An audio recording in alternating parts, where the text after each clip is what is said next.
Cantik terlihat jelek. Bab 122. Wanita yang di depan itu adalah ibunya Devan. Clover bersikeras menaruh cek itu ke tangannya dan berkata, ambillah. Aku memasukkan lebih banyak sedikit ke dalamnya, anggap saja sebagai hadiah pernikahan untukmu. Kemudian ruangan itu jadi hening. Yuta melihat kesunyiannya dan duduk di depannya. Clover, ketika kamu meninggalkannya dulu, kamu ingin memberikan kebahagiaan ini kepada Gabriel.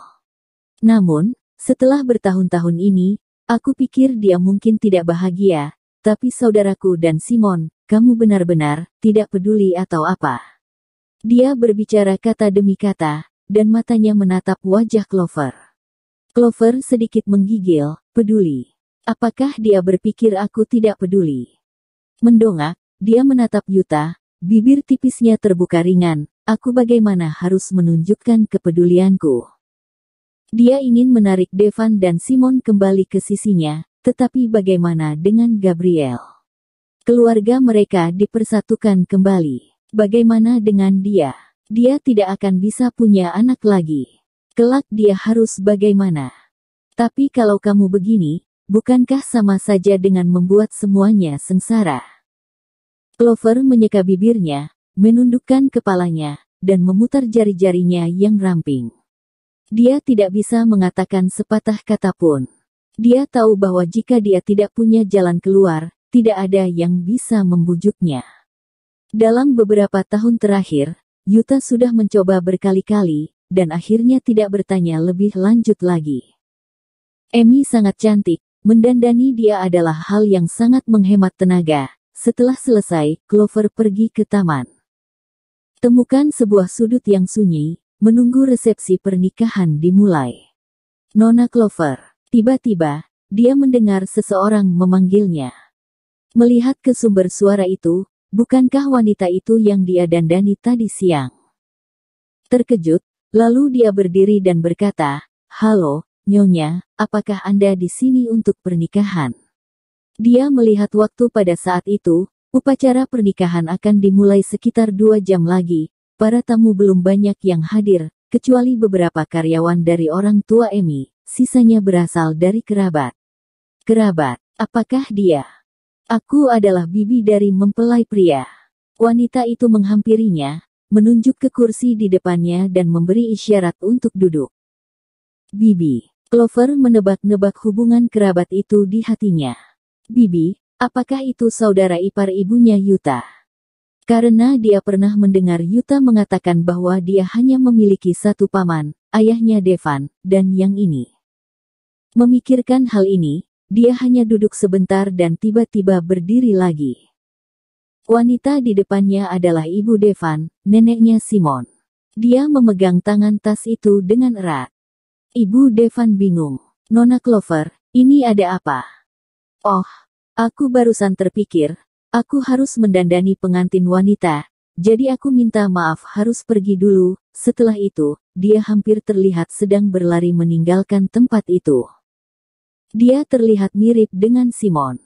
Jika dia terlalu lama berada di depan Ibu Devan, sulit untuk memastikan bahwa Ibu Devan tidak menyadari hal tersebut. Karena dia berjalan terburu-buru dan menundukkan kepalanya, dia tidak melihat siapapun di depannya sampai dia menabrak lengan seseorang. Ah, sorry. Dia mendongak dan ingin terus berbicara, tetapi ketika dia melihat orang di depannya, dia tertegun. Devan. Untuk sesaat, dia antara terkejut dan senang.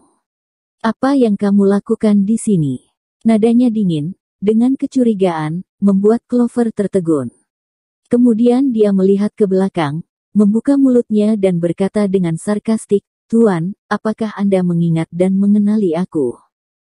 Apa yang kamu lakukan di sini? Devan tidak menjawab pertanyaannya dan bertanya ulang. Devan, mengapa kamu ada di sini? Bukankah kamu bilang kamu hari ini sibuk? Itu suara Ibu Devan. Suara yang sangat istimewa, jadi mudah diingat. Clover tidak berdaya, kepanikan tiba-tiba menyerang. Nona Clover, ini anakku. Aku sudah pernah bilang padamu bahwa dia adalah presiden direktur dari grup Ningga. Dia orang yang sangat luar biasa. Ibu Devan berjalan mendekati Clover, meraih lengan Devan dan mulai memperkenalkan Devan. Clover menunduk, malah sepertinya sedang dalam acara lamaran.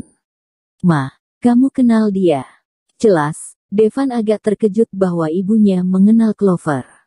Ibu Devan mengangguk. "Ya, kamu coba lihat riasan ibumu hari ini. Ini hasil riasan Nona Clover, apakah aku terlihat lebih muda?" Di sudut mata Clover, dia melihat ibu Devan mendongakkan kepalanya dan memamerkannya ke Devan. Itu terlihat seperti anak kecil. Clover kagum pada perbedaan kepribadian antara ibu dan putranya. Devan hanya menjawab, "Halo, Tuan Devan Ningga." Clover merasa tidak sopan kalau tidak menyapa, jadi dia akhirnya menyapa dulu. Bayangan di kepalanya menjadi lebih tebal dan gelap. Clover bisa merasakan Devan mendekatinya, dan merasakan otot di kedua tangannya mulai kaku. "Bagaimana kamu tahu nama keluargaku adalah Ningga?" Clover mengerutkan kening dan mengingat, seolah-olah mereka tidak mengatakan nama keluarganya adalah Ningga, dan untuk sesaat dia berteriak dalam hati, gawat, pria itu pasti makin mencurigainya. Dia mendongak, tepat pada waktu itu Devan juga sedang menatapnya. Hati Clover berdebar, dia bingung dan mencoba menjelaskan, "Itu Presiden Direktur Perusahaan Grup Ningga. Kalau bukan marga Ningga, apalagi?" "Presdir Clover, bagaimana Anda bisa berada di sini hari ini?" Ketika Clover berusaha mencari alasan untuk melarikan diri, suara laki-laki datang terdengar dari belakang. Clover berbalik dan melihat seorang yang dia kenal. Dia sangat gembira dan tiba-tiba merasa lega. "Direktur Humpi, mengapa Anda juga di sini?" Direktur Humpi ini, berusia 50-an, ketika Clover masih bertanggung jawab di bagian makeup. Dia adalah atasannya, kemudian, setelah Clover melakukan bisnis sendiri, dia tidak hanya tidak marah, tetapi juga memperkenalkan banyak tamu kepadanya. Tahun ini, mereka juga sering bertemu sebagai kenalan lama. "Oh, aku teman lama orang tua dari Amy. Putri tercinta mereka menikah hari ini. Bagaimana mungkin aku tidak datang memberi ucapan selamat pada mereka, kalau Anda..." Tuan Humpi adalah teladan bagi Clover, tapi dia selalu memanggilnya dengan panggilan Anda. Clover telah mengatakan berkali-kali tidak perlu memanggil dengan begitu formal, dan dia tetap menolak untuk mengubahnya. Dia mengatakan bahwa perilaku Clover patut dihormati. "Oh, aku hari ini di sini untuk mendandani Amy. Kami adalah teman lama." Dia mengatakannya secara tidak sengaja, tetapi yang di sana menyimaknya. Devan menatap wanita di depannya dengan tatapan penuh curiga. Direktur Humpi, yang dia tahu, selalu sombong dan tidak pernah menganggap serius terhadap orang biasa. Hari ini, dia menggunakan Anda untuk wanita ini. Wanita ini pasti bukan orang biasa. Mereka hanya ngobrol ringan dan berpisah. Clover ingin mencari Amy, tetapi rumahnya terlalu besar. Ada 3 kolam renang di dalamnya. Ada juga pusat kebugaran, ruang dansa, KTV dan sebagainya. Ada puluhan kamar. Pola dekorasi setiap kamar hampir sama. Jadi dia berkeliling dan tersesat. Pernikahan itu diadakan di halaman di depan rumah, dan saat ini tidak ada seorang pun di ruangan itu, jadi dia tidak bisa menanyakan arah. Tiba-tiba dia mendengar suara air di kamar sebelah. Dia sedikit bersemangat. Dia mengangkat tangannya dan mengetuk pintu untuk menanyakan arah. Kemudian suara air berhenti. Kemudian, pintu terbuka dari dalam. Matanya pertama-tama melihat sepasang kaki, masih meneteskan air dari atas, dan kemudian naik, yaitu otot perut, otot dada, dan kemudian, mata suram Devan. Dia menelan ludah dan menatapnya dengan tatapan rakus. Memunculkan respons naluriah.